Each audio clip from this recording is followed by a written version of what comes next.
सहनाववतु सहनौ भुनक्तु सह वीर्यं करवावहै तेजस्विनावधीतमस्तु मा विद्विषावहै। ओम शांति शांति शांति। वैदिक जीवन पद्धति में हम चर्चा कर रहे हैं तपस्या, और यह तपस्या हमारे जीवन में शुद्धता का आधान करती है, पवित्रता का आधान करती है, हमारे सामर्थ्य को बढ़ाती है। हमारा सामर्थ्य इतना बढ़ता जाता है कि हम हर प्रकार की उन्नति में, हर प्रकार के उत्कर्ष में सर्वोपरि हो जाते हैं, और इसके अभाव में हम कुछ भी नहीं कर सकते हैं। हम धर्म का, कर्म का अनुष्ठान नहीं कर सकते हैं। हमारा जीवन दुख, क्लेश, कष्ट, तनाव और अभाव में व्यतीत हो जाता है। हम अपने जीवन के लक्ष्य से विमुख हो जाते हैं, लक्ष्य की प्राप्ति नहीं कर पाते हैं। इसलिए हम इसको समझें, तप को जाने, जान करके उसको जीने का प्रयास करें। तो आगे बढ़ूं इससे पहले आप में से किसी का कोई प्रश्न हो? जी स्वामी जी प्रणाम। जी प्रणाम। ये धर्म अर्थ काम मोक्ष के विषय में जो बताया जा रहा है, और दूसरा ये अष्टांग योग है जी, तो इसमें जो हमने अब तक सुना, पढ़ा, बताया गया, उसमें तो ये था कि मृत्यु के समय गाय दान दे दो तो उसकी पूंछ पकड़ के नैया पार हो जाती है, या गरुड़ पुराण पढ़ के सुनाते हैं या सुनते हैं, उससे मोक्ष हो जाता है। तो यहाँ थोड़ा संशय हो रहा है कि मतलब वो मोक्ष का मार्ग है या ये वैदिक मार्ग है? बिल्कुल आप ठीक कह रहे हैं।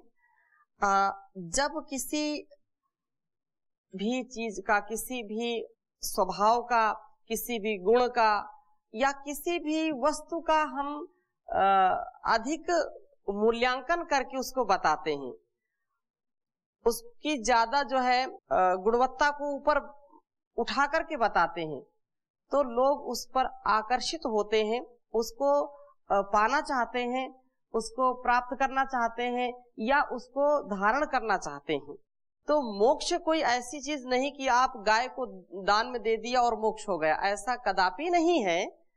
परंतु ये भी एक दान की महिमा है कि दान देने से व्यक्ति मुक्त हो जाता है, उसको मुक्ति मिलती है। कोई विद्या से बोलता है कि विद्या से मुक्ति होती है, तो विद्या वहाँ प्रमुख है। कोई बोलता है कि ज्ञान से मुक्ति होती है, तो ज्ञान वहाँ प्रमुख है।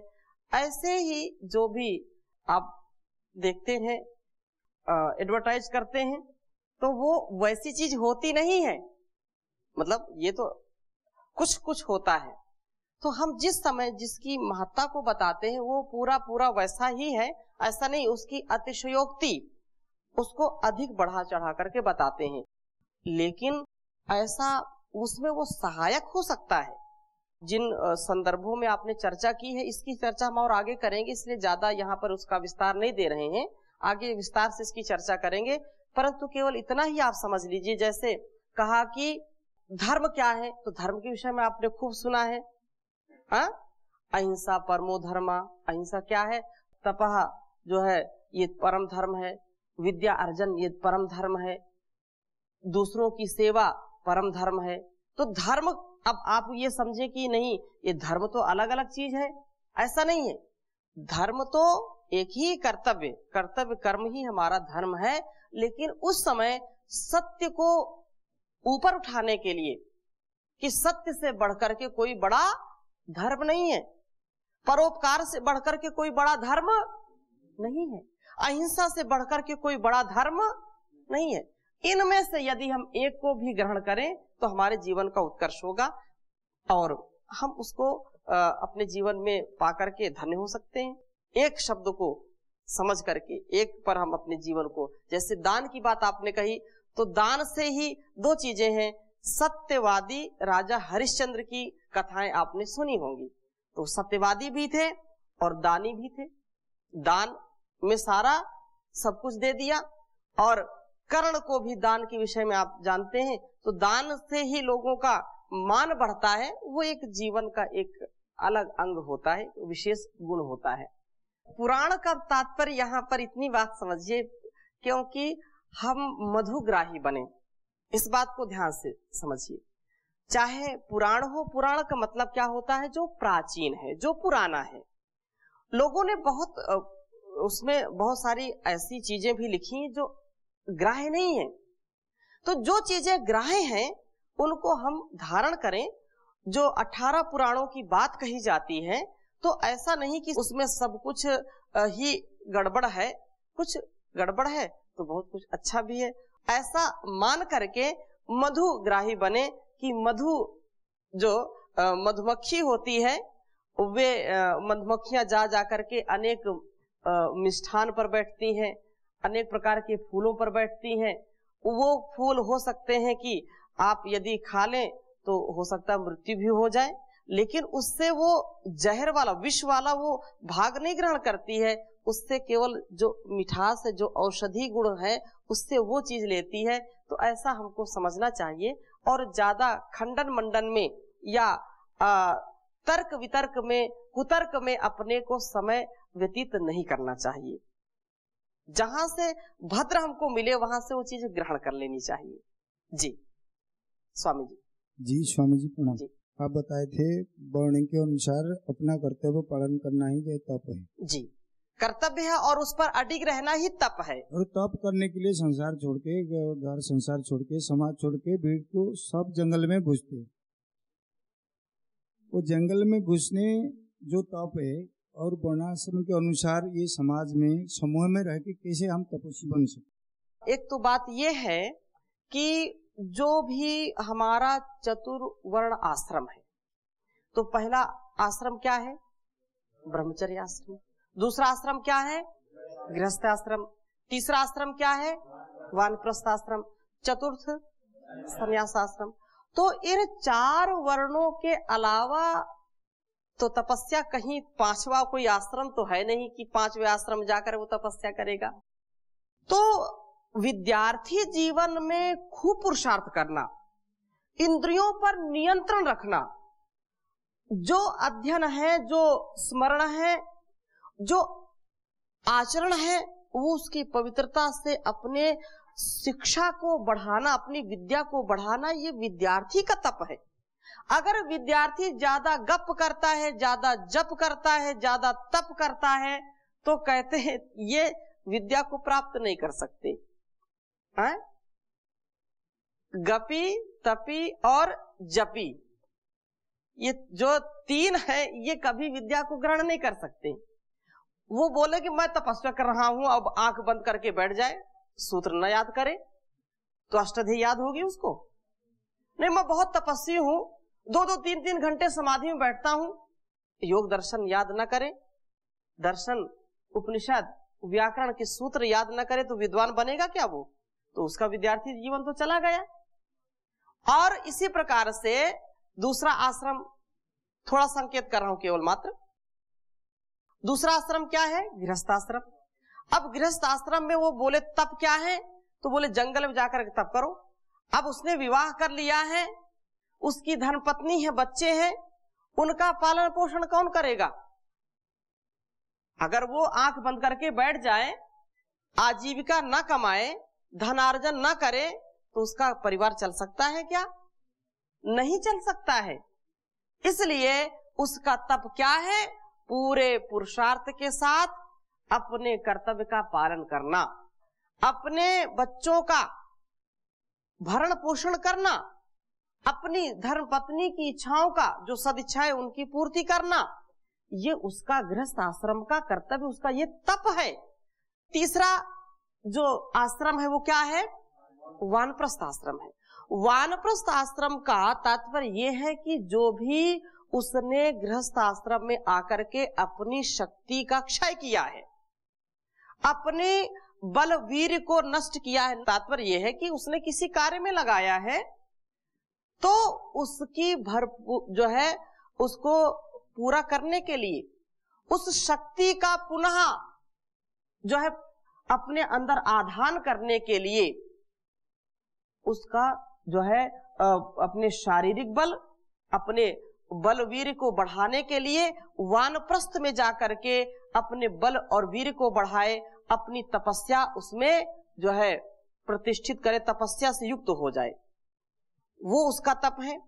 और चौथा आश्रम संन्यास आश्रम। जब सब प्रकार से उसकी पुष्टि हो गई, जान से भी व्यक्ति बढ़ गया, बलवीर से भी बढ़ गया, विवेक व्यवहार से बढ़ गया, इस संसार से ऊपर उठ गया, किसी भी प्रकार की उसके अंदर कोई तृष्णा नहीं है, तो संसार में जाकर के संसारिक लोगों का उपकार करे, जो है उनको उपदेश दे, उनको अंधकार से बाहर निकाले, उनको सद्ज्ञान से युक्त करे, ये उसकी तपस्या है।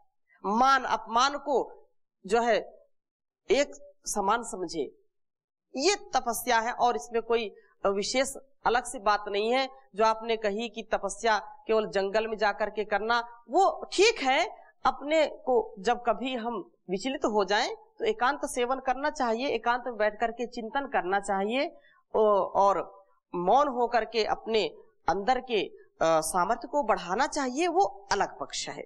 परंतु अपने कर्तव्यों को छोड़ करके व्यक्ति कहे कि मैं बड़ा तपस्वी हूं, ये मतलब उसकी सही स्थिति नहीं है। ठीक है, अब चर्चा हम करते हैं कि जो सात्विक, राजसिक और तामसिक तप, इसके विषय में गीता में आया कि श्रद्धया परया तप्तम। बहुत सुंदर श्लोक है, इनको आपको याद भी करना है।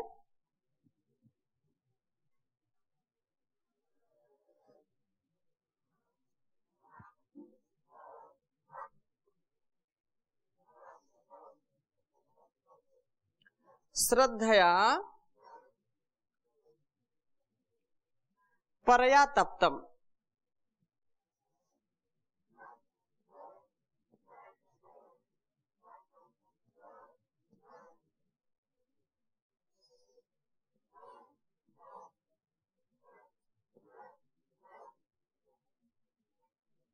श्रद्धया परया तप्तम तपस तत्त्रिविधम नरैः।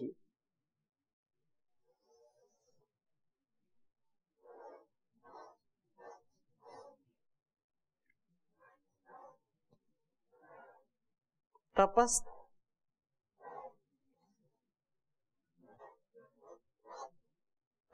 तत्त्रिविधम नरैः।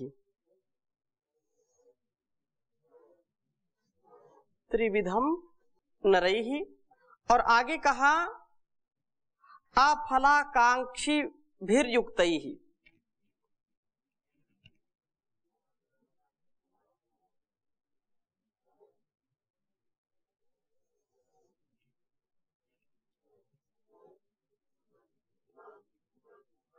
अफलाकांक्षीभिर्युक्तैः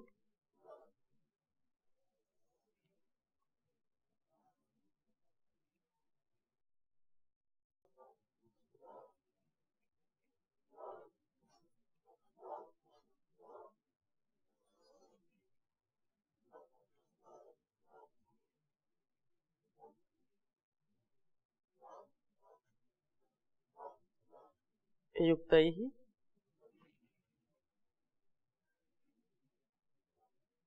सात्विकं परिचक्षते।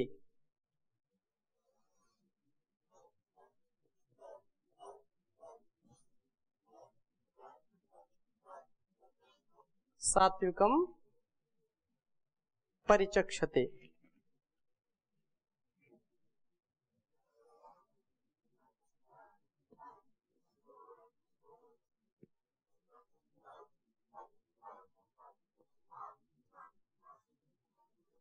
उच्चारण करेंगे।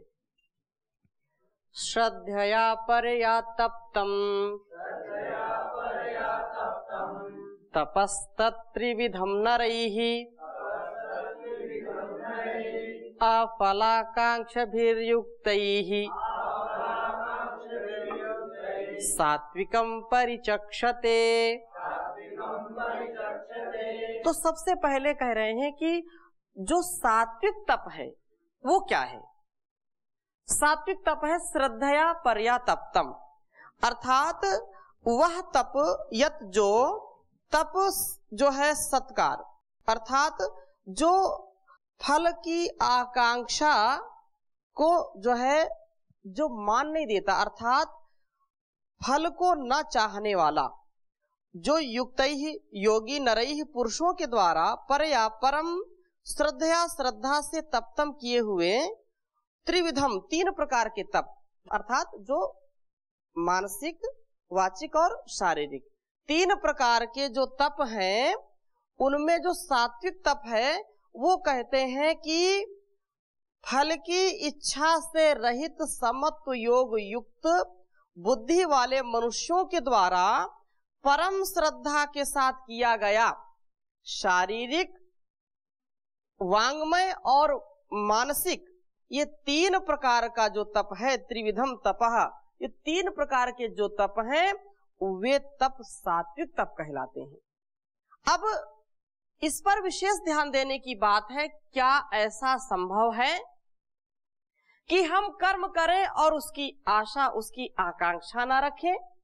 आकांक्षा तो रहती ही रहती है, परंतु एक बात कही ईशोपनिषद में यजुर्वेद के 40वें अध्याय में दूसरा मंत्र है कि कुर्वन्वेह कर्माणि जिजी विशेषतम समाह एवं त्वयि नान्यथेतोस्ति ना कर्म लिप्यते नरे। ऐसे कर्म करो जिनमें जो है तुम्हारा लेपन न हो, तुम्हारे द्वारा किए गए कर्म तुमको बाधित ना करें, तुमको बांध ना लें, और बिना कर्म के कोई रह नहीं सकता।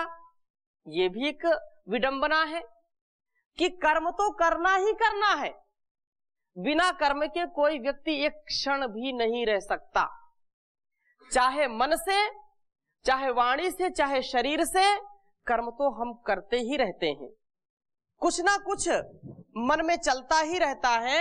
इसलिए कर्म करें और उसका लेप ना हो हमारे अंदर, उसकी आकांक्षा जो है हमारे अंदर ना हो।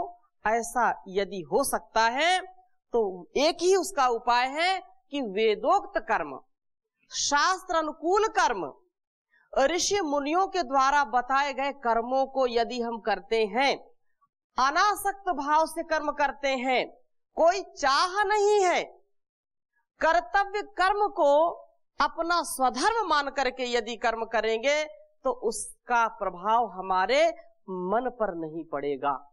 यही एक उपाय है, हम आकांक्षा से रहित हो जाएं कि इसकी आकांक्षा नहीं, इसकी आशा नहीं है।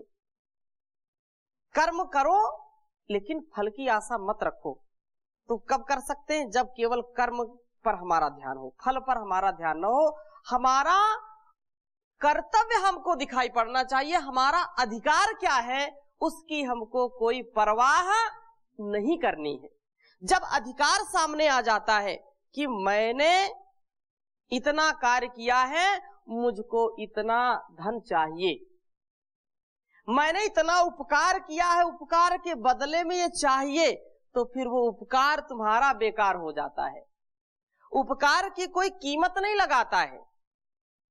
संसार में कर्तव्य कर्म का कोई मूल्य हम ना रखें, ये तो मेरा कर्तव्य है, मैं राष्ट्र के प्रति क्या मेरा कर्तव्य उसका ध्यान रखें। मेरा कर्तव्य अपने सगे संबंधियों के प्रति क्या है, मेरा कर्तव्य अपने वर्ण आश्रम के प्रति क्या है। जब हम ऐसा विचार करेंगे, जहां भी जिस काल में, जिस देश में, जिस परिस्थिति में है, उसका जब हम ख्याल रखेंगे तो ख्याल बदलते ही उस खुदा से हम मिल जाते हैं जो खुद आया हुआ है। उस जर्रे जर्रे में जो समाया हुआ है, उस परम पिता परमेश्वर के सन्निधि में हमारा उत्कर्ष होने लगता है और हम एक यंत्र के समान कार्य करते हैं। हमको कोई अपेक्षा नहीं होती, कोई उपेक्षा नहीं होती है। इसलिए सदा सर्वदा इस पर हम ध्यान रखें कि हम अनासक्त होकर के निष्काम भाव से, कोई किसी से लेना नहीं, सदा देना ही देना, देवता हम बन जाएं, देवत्व हमारे अंदर आ जाए, तब यह जो है सात्विक तप कहलाएगा। सात्विक तप यही है कि कोई आशा नहीं है। और कहा कि न हो कामना फल की, किए जा कर्म, कि सेवा ही सेवक रहा है धर्म। सेवक का जो सेवकाई का जो धर्म है, उसी से हमारा कल्याण होने वाला है। और यदि हम इससे एक क्षण भी भटकते हैं तो आप देखो कि यदि आपका कोई मान न करे, आपको कोई नमस्ते न करे, तो कई लोग ऐसे ही नाराज हो जाते हैं कि देखो मुझसे नमस्ते नहीं किया, मेरी बात नहीं मानी है। लोग अधिकार जमाते हैं कि मेरे अधिकार में हो आप, है? मेरे अधिकार में रहते हुए मेरा तिरस्कार कैसे कर सकते हो? ऐसी यदि भावना आएगी, इसका मतलब तप हमारा चल नहीं रहा है, हम बिगड़ रहे हैं, हमारा जो कर्तव्य कर्म है उससे हम नीचे गिर रहे हैं। इसलिए विशेष रूप से अपने जीवन को समझने का हम प्रयास करें। सात्विक तप यही है कि अपने कर्तव्य कर्म को करते चले जाएं। और आप प्रार्थना गाते हैं, बचपन से इसको गाया है, वह शक्ति हमें दो दया निधे, कर्तव्य मार्ग पर डट जावे, पर सेवा पर उपकार में हम निज जीवन सफल बना जावे। हम दीन दुखी निबलो विकलो के सेवक बन संताप हरे, जो है अटके भूले भटके उनको तारे खुद तर जावे। वह शक्ति हमें दो दया निधे, कर्तव्य मार्ग पर डट जावे। छल दांभ द्वेष पाखंड झूठ अन्याय से निश दिन दूर रहे, जीवन हो शुद्ध सरल अपना, शुचि प्रेम सुधारस बरसावे। वह शक्ति हमें दो दया निधे, कर्तव्य मार्ग पर डट जावे। निज आन मान मर्यादा का प्रभु ध्यान रहे, स्वाभिमान रहे, जिस राष्ट्र में हमने जन्म लिया, बलिदान उसी पर हो जावे। वह शक्ति हमें दो दया निधे, कर्तव्य मार्ग पर डट जावे। तो ऐसी भावना से जो व्यक्ति ओतप्रोत रहता है, तो वही सच्चा तपस्वी है। वो हर पल हर क्षण सदा सर्वदा सर्वत्र अपने कर्तव्य कर्म पर अडिग रहता है, अटल रहता है, अचल रहता है, उससे भागता नहीं है, उससे कभी भी विमुख नहीं होता है, तो वो सच्चा तपस्वी है। यही सात्विक तपस्या है कि हम जो है एक संकल्प लें, सात्विक संकल्प लें, धर्मयुक्त संकल्प लें, समाज राष्ट्र और आत्मोन्नति का संकल्प लें। ये सात्विक तप है और इसको हमको करना चाहिए। यदि हम अपनी उन्नति को चाहते हैं, अपने राष्ट्र और विश्व की उन्नति चाहते हैं, वास्तव में मनुष्य जीवन को जीना चाहते हैं, तो ये सात्विक तप कहलाता है। और इससे यदि विमुख हो गए तो हम कभी भी जीवन में सदगति को प्राप्त नहीं कर सकते हैं, क्योंकि कर्तव्य से जो विमुख हुआ उसका कोई भी व्यक्ति सहारा नहीं बनता है। इस बात को वैदिक जो सिद्धांत है उसको निर्भ्रांत होकर के समझें। किसी कवि ने कहा, वैदिक सिद्धांत को नितांत निर्भ्रांत माने, ईश आस्था पर का उर अंतर उजाला हो, शुभ हो संकल्प सदा जीवन प्रकाश सत्य, संयम सुशीलता के सांचे बीच ढाला हो, पाखंड के खंडन को, सत्य के मंडन को, कर में पवित्र झंडा ओम का संभाला हो। द्वेष ना हो, क्लेश प्रेम प्रीति हो विशेष, तब फिर क्यों न श्रेष्ठ जनों का ही बोलबाला हो। कर्तव्य क्षेत्र से कभी न पग पीछे धरे, चाहे कितना भी घोर संकट का साला हो। नदी हो या नाला, तोप तेग तीर भाला, धूप सर्दी या पाला, सिंह हो या ब्याल काला हो। बच्चा बच्चा निज देश जाति के उद्धार के ही धुन में लगन में मगन मत वाला हो। मुख से जो कहे उसे करके दिखा दे, फिर क्यों न श्रेष्ठ जनों का दुनिया में बोलबाला हो। तो ये बोलबाला कब होगा? जब हम एक संकल्प लें कि हमको सच्चा जीवन जीना है, तपमय जीवन जीना है। ये तपोभूमि है, ये आर्यों की भूमि है, इसमें परमपिता परमेश्वर की विशेष अनुकंपा है। तो हम मातृभूमि के लिए मातृभूमि में समर्पित हो, ऐसी शुभ संकल्पना के साथ आज की कक्षा को यही विराम देते हैं। शेष चर्चा अगली कक्षा में पुनः करेंगे। ओम शांति शांति शांति।